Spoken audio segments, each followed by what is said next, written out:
आहे write the म्हणा write the number from its expanded form. बरोबर, म्हणजेच काय, विस्तारित रूपावरून तुम्हाला संख्या लिहायची आहे. या अगोदर तुम्ही शिकला होता संख्येवरून विस्तारित रूप तयार करायचं होतं आणि आता विस्तारित रूपावरून तुम्हाला ती काय करायची आहे, संख्या लिहायची आहे. संख्या कोणत्या संख्येचं हे विस्तारित रूप आहे, कोणत्या नंबर्सचा हा एक्सपांडेड फॉर्म आहे, तो तुम्हाला काय करायचा आहे, ओळखायचा आहे. अतिशय साधा आणि सोपा. याचा सुद्धा आधार संख्या लिहिताना या संख्यांचा आधार म्हणजेच त्या संख्येचा प्लेस. काय लक्षात घ्यायचं आपण, काय लक्षात घ्यायचा, प्लेस. पहा, आपण संख्या नेहमी ज्यावेळेस 3 अंकी संख्या लिहिताना युनिट, टेन्स, 100. बरोबर. आता संख्या लिहित असताना तुम्ही 100 प्लेस मध्ये कधी 700 मांडलेला आहे का, नाही. मांडताय का असं कधी. परत टेन्स प्लेस मध्ये कधी 40 मांडताय का असं, नाही. मांडताय का असं, नाही. मांडत नाही. का मांडत नाही, तर याचं उत्तर तुम्हाला या ठिकाणी मिळतं. आणि युनिट प्लेसला तुम्ही आहे असाच ऍट इट इज नंबर आहे असं तुम्ही काय करता, मांडता. कारण तो असतानाच एकक आहे, एकटा आहे, हे सुट्टे सुट्टे आहे.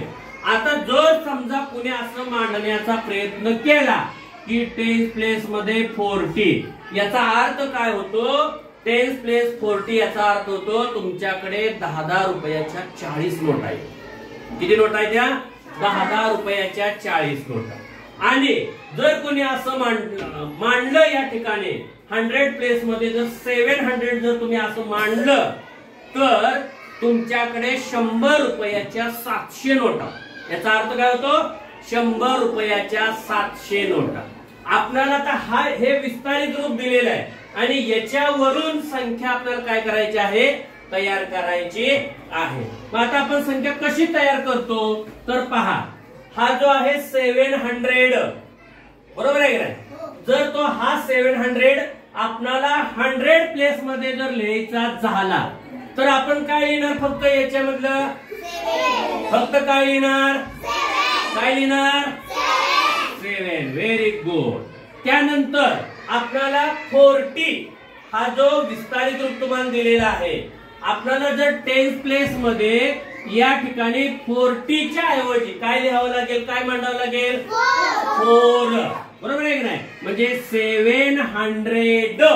आता पहा परत पुढे प्लस युनिट प्लेस मध्ये काय आहे, युनिट प्लेस मध्ये काय आहे, 9.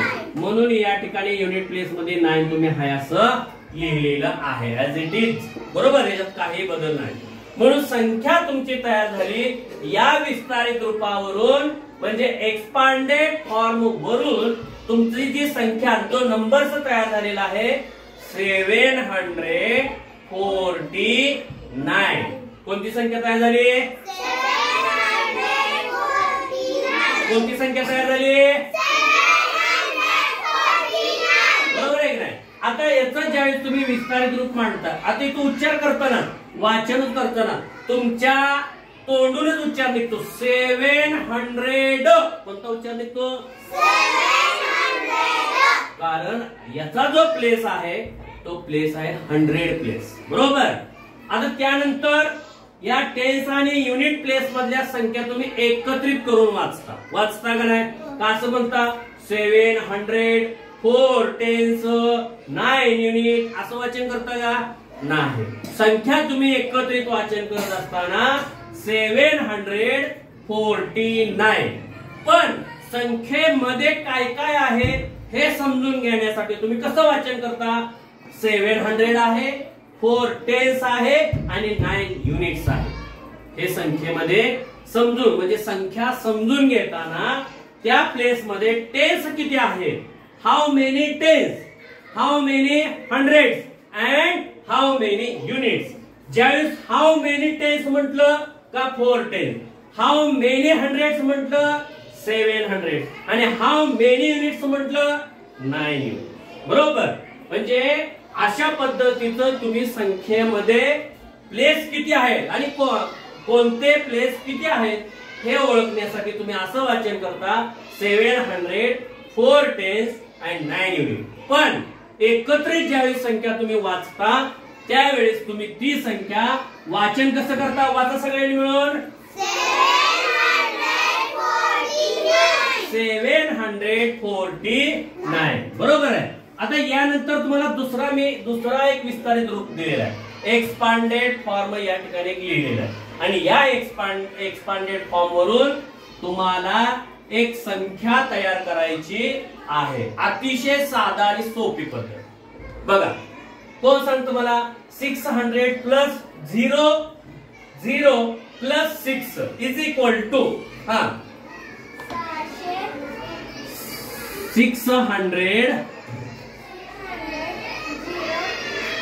0 6 606. याचं वाचन कसं करणार तुम्ही? 600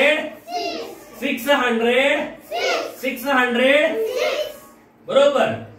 आलं लक्षात? किती साधं सोपं आहे. म्हणजे इथं शून्य जो आलेला आहे तेच प्लेस मध्ये नंबर्सच नाही. कोणता आहे नंबर? डिजिट्स आहे का कोणता? नाही. म्हणून या ठिकाणी आपण 0 लिहिलं. 100 प्लेस मध्ये 600 आहे. 600 याचा अर्थ 600 रुपये. आणि वाचन करताना ज्यावेळेस तेच आपण प्लेस मध्ये लिहितो फक्त 6 नंबर लिहितो, 6 अंक लिहितो, 6 डिजिट्स या ठिकाणी फक्त लिहितो. का? तर त्याचा प्लेस आहे 100 म्हणून. काय आहे? 100 आहे म्हणून. म्हणून याचा उच्चारच होतो 600. काय उच्चार होतो? 600. काय उच्चार होतो? 600. आले लक्षात सगळ्यांच्या? अशा पद्धतीनं तुम्हाला या संख्या विस्तारित रूपावरून म्हणजे write the number from its numbers लिहायचे आहेत. पण कशावर लिहायचे आहेत? एक्सपांडेड फॉर्म वरून तुम्हाला हे नंबर्स म्हणजे संख्या लिहायच्या आहेत. बरोबर. यानंतर शेवटचं तुम्हाला दिलंय मी 800 plus 80 plus 8. 800 very good. 88 very good. Clap your hands.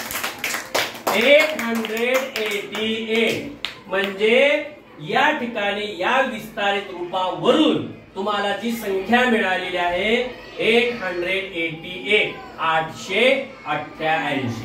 आणि एकदम सगळ्यात साधा सोपा मार्ग आणि पर्याय सांगतो तुम्हाला. जर समजा हे कोणाच्या लक्षात नाही आलं तर काय करायचं? संख्या आपल्याला विस्तारित रूपावरून संख्या लिहायला सांगितले. मग काय करायचं? याच्या खाली रेष ओढा, या 8च्या खाली रेष ओढा, या 8च्या खाली रेष ओढा, किंवा या 6च्या खाली रेष ओढा, या 6च्या खाली रेष ओढा, या 7च्या खाली रेष ओढा, या 4च्या खाली रेष ओढा, या 9च्या खाली रेष ओढा. जेवढ्या रेषा मी ओढलेल्या आहेत तेवढेच नंबर्स या ठिकाणी हाय असे लिहायचे, तेवढे डिजिट्स या ठिकाणी आय असे लिहायचे. बघा आता मी काय केलेलं आहे? फक्त की 8 इथं रेष ओढलेली 8, या ठिकाणी रेष ओढलेली 8 आणि या ठिकाणी रेष ओढली झाले. म्हणजे अशा पद्धतीने सुद्धा विस्तारित रूपावरून तुम्हाला संख्या तयार करता येईल. पण इथं तयार करता येणार नाही. तर जर समजा तसा जर तुम्ही म्हणजे सोडवण्याचा प्रयत्न केला तर काय जणांचं काय होईल माहिती आहे का? 606च्या ऐवजी काय होईल माहिती आहे? सरांनी सांगितले आम्हाला 6 खाली रेष ओढा जिथं संख्या आहे आणि त्या खाली फक्त मांडा म्हणजे तुमची संख्या तयार 66. काय होणार आहे? चुकणार आहे. बरोबर आहे ना? म्हणून आपण नेहमी शिकताना अशा साध्या आणि शॉर्टकट ह्याच्यामध्ये न शिकता समजून घेऊन शिकायचं. कसं शिकायचं? कसं शिकायचं?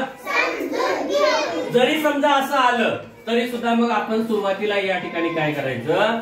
6 हा 0 10 प्लेस मधला इथं मांडायचा आणि 6. बरोबर. अशा पद्धतीनं आज आपण काय शिकलो? म्हणा write the number from its expanded form. विस्तारित रूपावरून संख्या लिहा. समजलं? छान, व्हेरी गुड.